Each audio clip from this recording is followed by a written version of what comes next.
To your ENT OPD comes Mr. Amal. Amal, who eats the tobacco snack called as Kamal, right? Amal, who eats the tobacco snack called as Kamal, has a bad habit of chronic smoking and drink drums of rums. Drums of rums.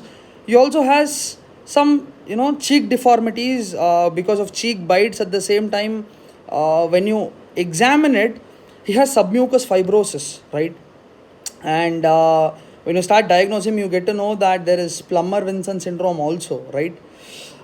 He seemed to have already had a chronic trauma also. The point is, Amal, who eats Kamal, is a smoker, drinker, or a drunkard with some cheek lesions, right?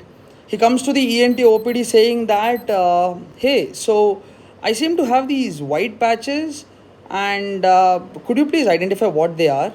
Well, you draw a large circle, right? First, you try to define what the white patch is. You try to rule out if it is lichen planus, discoid lupus erythematosus, or candidiasis. Then you kind of understand that it's not being able to diagnose. It is not being diagnosed under these conditions. So it's a white patch which is undefined, and because he has a history of eating Kamal, the tobacco snack, clinically and pathologically we can think this is not any other disease and could be leukoplakia, right? Leukoplakia. But the catch is, what is it that I'm trying to say is that leukoplakia is diagnosed by principle of exclusion, right? If it's not that disease, it could be this disease, right? So, and this diagnosis is basically clinical rather than more of pathological. It's just the principle of exclusion which we try to rule out. Well, what are the sites involved? Mr.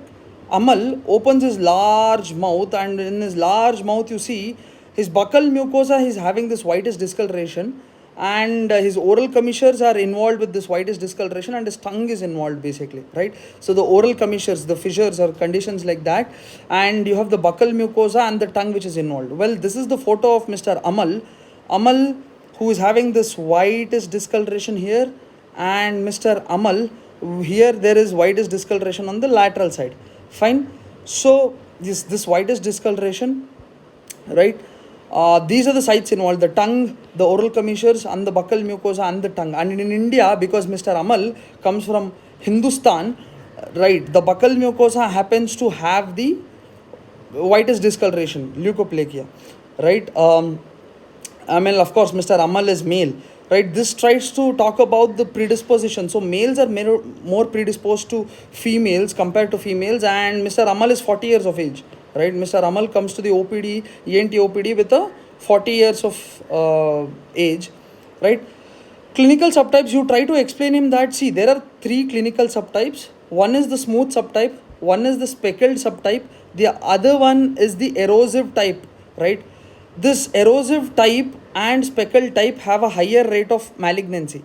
This nodular type or speckled type along with this erosive type have a higher tendency of malignancy, whereas here in Amal's condition it is smooth, it is wrinkled and is just a normal white patch, right? And there is no erythematosis, there is no reddish discoloration. So the catch is that, this is not malignant, so Mr. Amal can be undertaken a good surgery, right? So this is smooth, it's not speckled, neither is it erosive, right? 40-year-old guy coming in India. Now we try to take out for his we try to understand what is the histology. We take a biopsy of it, and when we see the biopsy, we get to know that there is epithelial dysplasia, and you see there is less epithelial dysplasia in this condition because it's smooth type.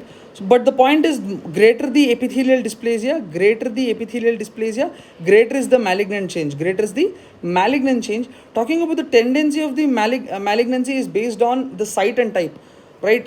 It depends on which part of the tongue, which part of the commissures, or which part of the oral mucosa or the buccal mucosa is this white patch involved. If it is in the more prone regions where lymph nodes can be involved, or there could be easily penetration, then it would be higher malignancy, right?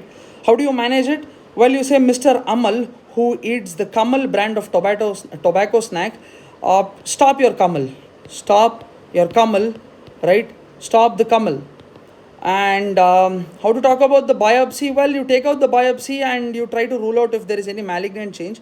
That is a way to understand if it's malignant or not. And if it is not malignant, you can easily do a cryotherapy or a surgical excision using a cautery and do for small lesions. Well, that is the story of Mr. Amal who eats Kamal.